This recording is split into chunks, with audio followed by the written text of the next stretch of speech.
Hi there, Dave Scott Morgan there, just looking at some of the questions you've been sending me, and here's one which asks, the Birmingham music scene has always been vibrant, especially in the 60s and 70s, producing artists who have had incredibly long careers in music.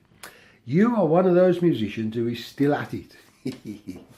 I like that. Yes, I am. Correct. Can you describe what it was like at the time? Well, you know, it's become like a legend now, a folk legend. You know, sort of in the mists of time. It's got sort of.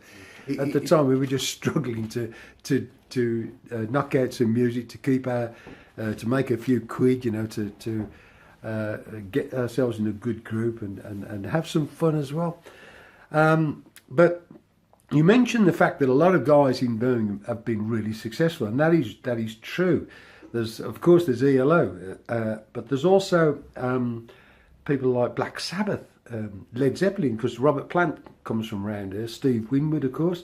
There's Slade, there's Magnum, there's loads of them in the. And back in the late 60s, I used to be in a group with Steve Gibbons of the Uglies, but I was also hanging out with Carl Wayne of the Move. He liked my songs, and he was doing my songs, did a couple with the Move, and but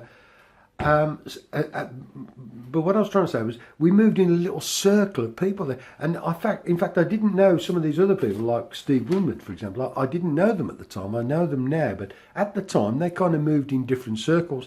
I guess they went to different nightclubs or something, you know, whatever, and we always was down the Cedar Club.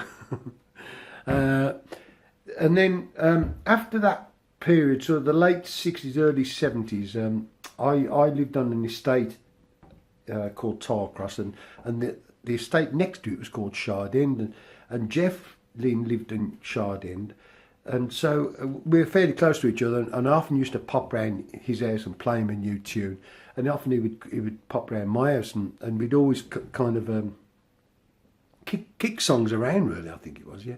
And Jeff would always have some new thing he'd got going with his tape recorder. He said, "Look, look what I've done with this," and he'd always something exciting. He was always messing with his tape recorder. Richard Tandy used to spend a lot of time with him.